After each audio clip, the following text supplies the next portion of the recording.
पसंद आए तो लाईक कीजिए और हमारे इस चॅनल को सब्सक्राइब कीजिए. स्टेप बाय स्टेप अकॅडमीमध्ये आपल्या सर्वांचं स्वागत आहे. या ठिकाणी इयत्ता 10वीचं my English course book language 2 and language 3 याला महाराष्ट्र शासनानं पुणे डिव्हिजनल बोर्ड यांनी जे पुस्तक लावलेलं आहे त्यांच्या पुस्तकाचा आपण अभ्यास करणार आहोत. त्यातला पहिला जो पाठ आहे द फर्स्ट लेसन एक कविता आहे, टीनएजर्स प्रेयर. आपल्या आयुष्यामध्ये प्रेयर म्हणजे प्रार्थना ही फार महत्त्वाची असते. महात्मा गांधी आपल्या दिवसाची सुरुवात हे प्रार्थनेनं करत असत. त्यांच्या प्रार्थनेमध्ये वेगवेगळ्या धर्माच्या प्रार्थना असत, कारण गांधीजी सर्व धर्म समभाव मानत होते. त्यांच्या प्रार्थनेमध्ये हिंदू धर्माची प्रार्थना असायची, मुस्लिम धर्माची प्रार्थना असायची, ख्रिश्चन धर्माची प्रार्थना असायची, पारसी धर्माची प्रार्थना असायची, जैन धर्माची प्रार्थना असायची, बुद्ध धर्माची प्रार्थना असायची.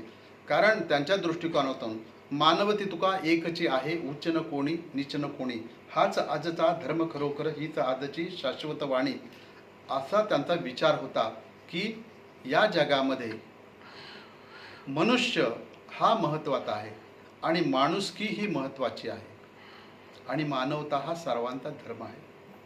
आपण जन्माला येतो त्यावेळेला आपल्या कपाळावर शिक्का मारलेला नाही की तू ब्राह्मण आहेस, तू हिंदू आहे, तू अमक्या जातीचा आहे, तू तमक्या धर्माचा आहे, असं काही कपाळावर कोणाचा शिक्का मारला नाहीत. या जगातले सगळे जाती आणि धर्म हे मानव निर्मित आहेत, हे परमेश्वराने तयार केलेले नाही आहेत.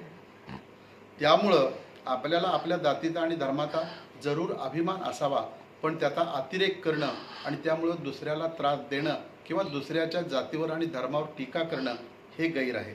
या ठिकाणी प्रार्थना जी आहे या प्रार्थनेला फार अनन्यसाधारण महत्त्व असतं. प्रार्थनेमुळं मनाला शांतता मिळते, प्रार्थनेमुळं मनामध्ये चांगले विचार येतात, प्रार्थनेमुळं मनातील वाईट विचार दूर होतात. So prayer is very important in our life because it gives us good thoughts. It removes bad thoughts from our mind, and the real prayer teaches us the principle, the thought of humanity. There are many religions and castes in the world, but God has not given any person, any caste or any religion. All these castes and religions are man-made. So we must be proud of our caste and religion, but we should not hate or look down upon any caste or any religion. That is what I want to say. Here we are going to see this poem written by J. Morse, the poet.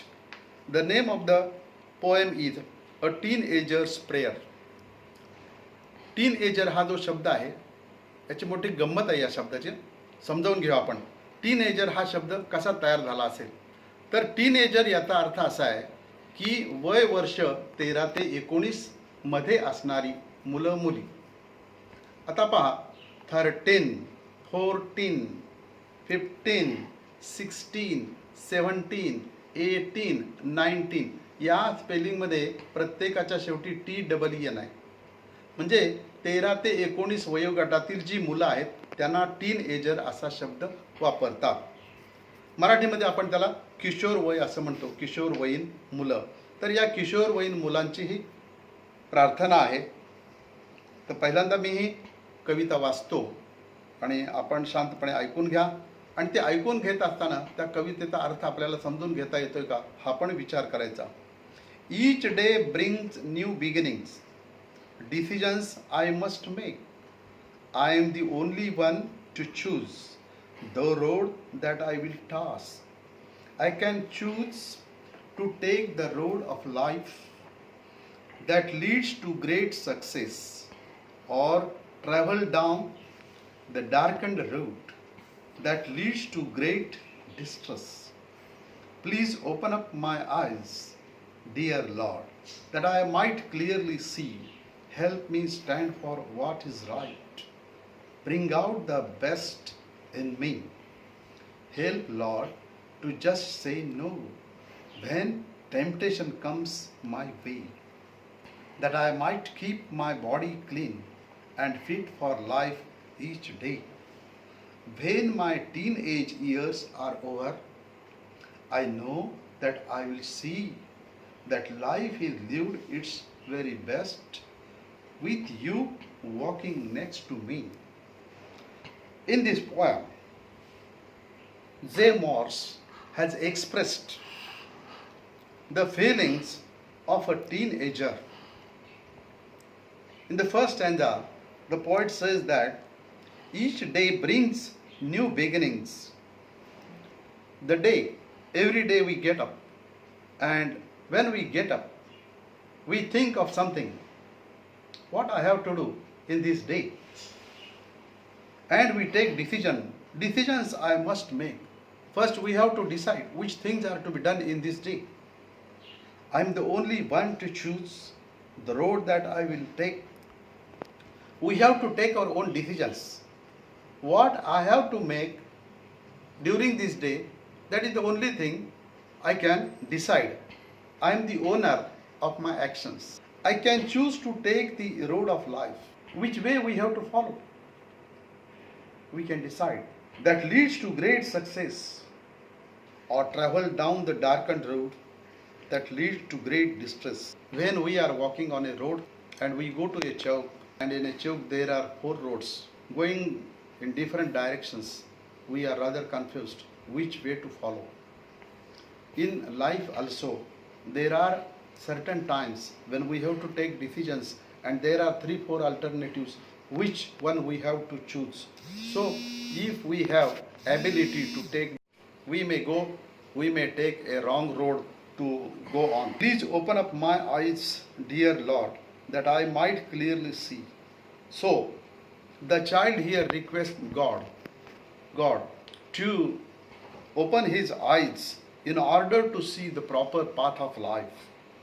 Help me stand for what is right. Bring out the best in me. The poet and the child request God to let me stand on the right side of life. And, oh God, take the best in me. Oh God, please develop good qualities in me. Whatever good things are there, please help me to grow properly. Help, Lord, to just say no. There are sometimes occasions when I must be strong enough to say no. When temptations comes my way, there are many attractions, there are many temptations which are harmful for my life. At that time, I should not follow that path. That time I must be able to say no, that I might keep my body clean and fit for life each day. I must be able to keep my body physically clean and my mind clean. So I should have clean thoughts in my mind. If the thoughts are clean and pure, then my actions also will be clean and pure. When my teenage years are over, I know that I will see. So when my teenage is over, what things shall I see? That life is lived its very best with you walking next to me. And when my teenager is over, I will see that I have completed a very nice life. I led a very life of great importance. I led a life of valuable deeds, and I followed always good things in my life because, oh God, you were walking before me. I was following you. याच कवितेचा मी आपल्याला मराठीमध्ये अर्थ समजावून सांगत आहे. Each day brings new beginnings. Decisions I must make. आपण दररोज सकाळी उठतो आणि सकाळी उठल्यानंतर प्रत्येक दिवस हा आपल्याला एक सुवर्ण संधी असते. त्या दिवसाचं आपल्याला सोनं करायचं असतं. या 24 तासामध्ये आपण काय काय करायचं याचं आपण सकाळी उठल्यानंतर नियोजन केलं पाहिजे, निर्णय घेतले पाहिजे. आपले निर्णय आपण स्वतःच घ्यायचे असतात. आपले निर्णय दुसरा कोणी घेऊ शकत नसतो. We are architect of our own life. आपण आपल्या जीवनाचे शिल्पकार असतो. मग शिल्पकार शिल्प कसं घडवायचं स्वतः निर्णय घेत असतो. आपण जर आपल्या जीवनाचे शिल्पकार असू तर आपल्या जीवनात निर्णय जे घ्यायचे ते आपण स्वतःच घ्यायला नको का? I am the only one to choose the road that I will take. आपल्या जीवनात कोणत्या मार्गाचा अवलंब करायचा, कोणत्या रस्त्यावरून आपण जायचं हे आपलं आपण ठरवायचं आहे. इयत्ता 10वी पास झाल्यानंतर शिक्षणाचा विचार घ्यायचा असेल तर आपल्याला म्हणता येईल की त्या ठिकाणी मुख्य 3 साईड्स असतात. आर्ट्स आहे, कॉमर्स आहे, सायन्स आहे. कोणत्या शाखेला आपण जायचं हा निर्णय आपला आपण घ्यायचा असतो. अनेक रस्ते असतात पण त्यातला योग्य रस्ता हा आपण निवडायचा असतो. आणि कोणत्या रस्त्यावरून आपण चालणार त्या रस्त्यावरून आपलं मूल्यमापन होत असतं. आपण कोण होणार हे त्यावेळेला ठरत असतं. त्यामुळं 10वी पास झाल्यानंतर आपण काय निर्णय घेणार हा एक महत्त्वाचा भाग असतो आयुष्यामध्ये. I can choose to take the road of life that leads to great success. प्रत्येक माणसामध्ये वेगवेगळे गुणधर्म असतात. प्रत्येक माणसाला विशिष्ट गोष्टी आवडत असतात, विशिष्ट गोष्टी आवडत नसतात. आपल्याला कोणता विषय आवडतो त्या शाखेचं ज्ञान आपण घेतलं पाहिजे, त्या शाखेचं शिक्षण आपण घेतलं पाहिजे. म्हणून नेमकं आपल्याला काय आवडतं आणि काय आवडत नाही, आपल्याला कोणते विषय आवडतात, आपले कोणते विषय आवडत नाहीत हे आपलं आपण ठरवायचं असतं. आणि 10वी नंतर आपल्याला त्या ठिकाणी योग्य मार्गानं जायचं असेल तर आपल्याला योग्य निर्णय घ्यावा लागेल. आणि योग्य निर्णय घेतला तर आपल्याला आयुष्यामध्ये उत्तम प्रकारचं यश मिळेल. Or travel down the darkened road that leads to great distress. आणि मात्र चुकीच्या मार्गाने आपण जर गेलो तर आपल्याला निराशा येण्याचा धोका असतो. समजा एखाद्या विद्यार्थ्याला गणित विषयाची आवड नाही आणि तो सायन्स शाखेला गेला तर तो गणिताच्या पेपरमध्ये फेल होईल आणि एकदा बसेल, दोनदा बसेल, तीनदा बसेल. आणि दरवेळा तो जर नापास होत राहिला तर त्याच्या मनामध्ये निराशा दाटून येईल. म्हणून आपल्याला जो विषय आवडतो त्याच विषयाच्या शाखेमध्ये आपण गेलं पाहिजे, त्याच ब्रांच ऑफ नॉलेजमध्ये आपल्याला प्रोसीड झालं पाहिजे, प्रगती केली पाहिजे, शिक्षण घेतलं पाहिजे.